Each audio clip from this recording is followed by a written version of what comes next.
Family life is full of meaning, but also mystery. I know from my own experience with my many relatives in southwestern Ohio, as we were growing up together, I don't think any of us would have predicted what any of us are doing, with one or two exceptions. It was kind of strange that we wound up doing all these different things that people had not even heard of way back then, when I was a kid. So there was a lot of meaning that is developed out of the mystery of what the possibilities would be. And in life, so often you find that you could take maybe that road over there, but you wind up on this road. And other possibilities open up of going that way or this way, or starting over again and going over here. And you don't know what all of that will mean at the time when you begin. It's a mystery. I think that's what was happening to Mary and Joseph today in the gospel. I'm not surprised they were amazed at what was said about their child. And let me tell you why. First of all, at the time of Jesus, many Jewish people, many Jewish people, believed that the spirit of prophecy was gone from Israel. It was it. It would only come back when the great prophet would appear. So it was gone. But Luke's gospel starts out saying there are two prophets involved, Simeon and Anna. That's a sign that the spirit of prophecy did in fact come back, and that in fact the great prophet was about to appear. That's why these two people are mentioned specifically in this gospel. And it also says that they were people who were awaiting the redemption of Israel. In their world, there were a lot of people who were not waiting for God to do anything. For example, the Romans ran Judea. It's a foreign occupying power. The people wanted them out, most of them at least.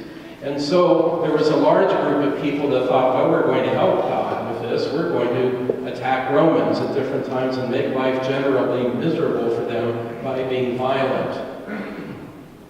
That ought to sound familiar to us in this church today. There's a lot of people in this world who think their violence is helping God. If you don't think so, please turn on the news and listen a little bit, and you'll get it. That hasn't changed. What they expected was God was going to do something spectacular. For example, they thought the Son of Man was going to come out of some place, and the heavens are going to open up, and angels are going to swoop down out of the clouds, and they would have swords and other stuff, and they would help them lead the revolution against the Roman Empire, and the Jewish people and the angels together would slaughter Romans by the thousand, and they would reestablish the Son of David back on the throne of their kingdom, and that was all what was going to happen. But instead, the spirit of prophecy doesn't say that will happen. The spirit of prophecy comes and says to Mary, a sword will pierce your heart. And to the two of them, Joseph and Mary, this child is a sign of contradiction. They might have expected something different. It's possible, at least, that Mary and Joseph were members of a particular Jewish spirituality group at the time that was related to the Essenes, but not quite connected to them, because they did not agree with everything the Essenes did. But one of the practices of this spirituality group was celibacy in marriage. And they would have been surprised if their child is the prophet to come. Why would he be a sign of contradiction? Everybody was supposed to agree with him. They were all supposed to follow him. And how could that possibly be sorrowful? So, of course, they were amazed. No doubt they were thinking, what's going on here? This is something we didn't expect. Now I think you've got it. In family life, so many things happen that we don't expect. Sometimes the birth of a child is expected, sometimes it's something of a surprise for various reasons. Sometimes you're doing well financially, and all of a sudden, somebody who doesn't like you in the firm makes sure you lose your job. Or sometimes you think you're starting in a career you really love and you really turn out not liking it much at all. Or a person can be a real consolation to you and someone else can be a real sorrow. All these things come together, don't they, in family life? You don't know what will come. I think what you know the most is that you depend on the grace of God to get you through whatever it is that comes. Sometimes it's joyous and beautiful, and sometimes it really hurts, and it's painful. But together, as a family, we try to get through these things and go on to the next surprise, which might be a real joy.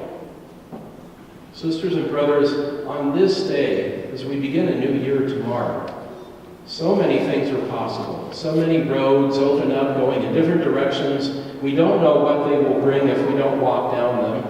And if we walk down them, maybe it'll be a mistake, but maybe it'll be great. But let's do this together. As sisters and brothers in Christ, we have one common Father. So in that sense, we're all family. And as we begin this new year together here as this church community, let's remember that. It seemed to me 2017 lasted for about 2 months. It just went boom, the year was gone. And here we come into 18 already. I can't imagine what beautiful things will happen in this coming year and what difficulties there will be. But whatever they are, let's do it together. And let's be open to the spirit of prophecy and to be amazed at what God might do with us in 2018.